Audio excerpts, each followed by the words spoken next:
tidligst være sidst på ugen. Næste uge, ja. Jo, det kan vi godt gøre, ja. Og bare rolig. Du er faktisk ikke den eneste nye, der begynder i dag.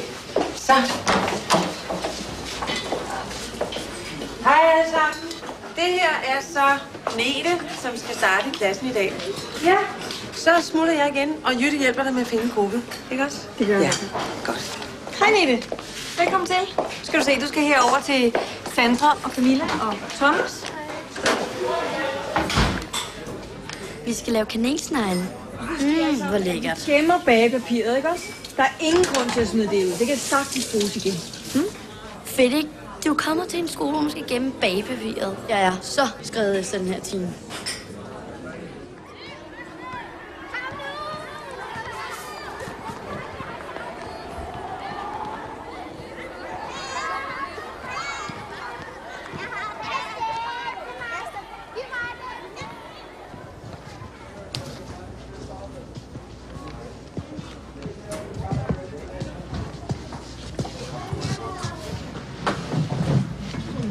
Du skal sidde dernede sammen med mig og Sandra.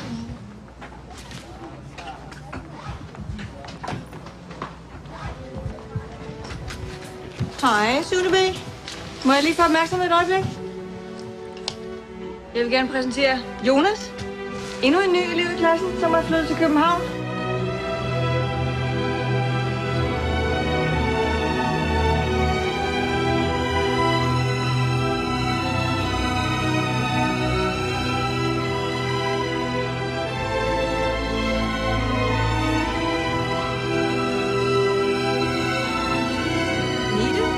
Hvor skal du hen?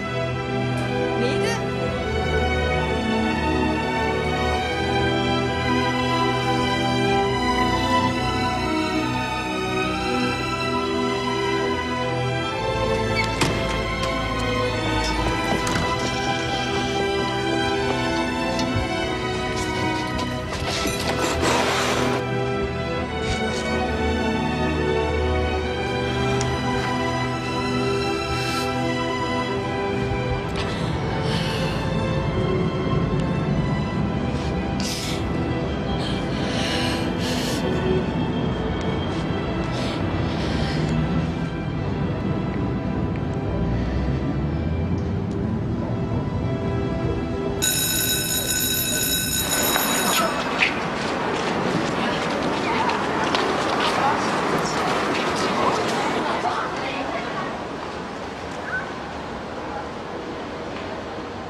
Okay, hvor har du været? Det kan du simpelthen ikke være bekendt, det her, Nete. De har ringet fra skolen i formiddag, så sagde du var gået hjem. Og så vil prøve at ringe til din mobil 1000 gange. Jeg har kørt rundt og ledt efter ham. Vi har ringet til politiet. Du må ikke gøre sådan noget. Altså, vi bliver bange for, at der skete der noget, ikke? Jeg gik en tur. Undskyld.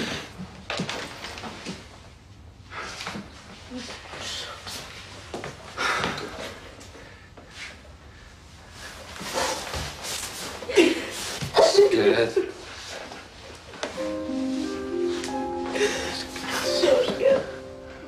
Undskyld.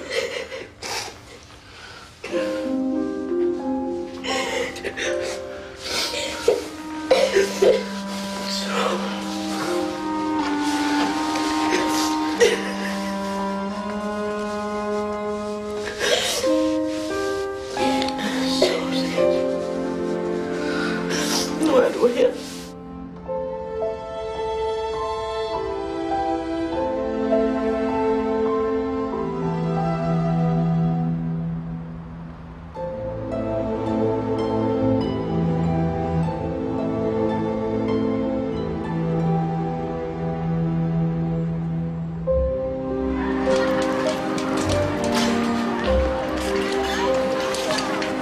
Amalie A.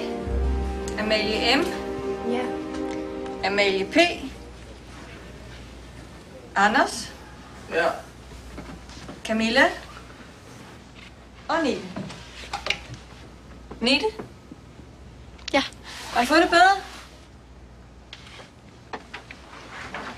Godmorgen alle sammen, og velkommen til endnu en gratis undervisningsdag i den danske folkeskole. I må gerne tage heksen, løven og garderobeskabet frem. Den skulle være læst i dag. Hvorfor skal vi læse en børnehistorie? Fordi det måske netop ikke bare er en børnehistorie, Camilla Olsen. Er der nogen af jer, der kan fortælle mig, hvad den her historie egentlig handler om? Er det bare en historie om en ond heks, der får bank af en flok børn og en langhåret løve? Ja? Nete? Har du læst den? Ja, min far plejede at læse den højt op for os. Og mig.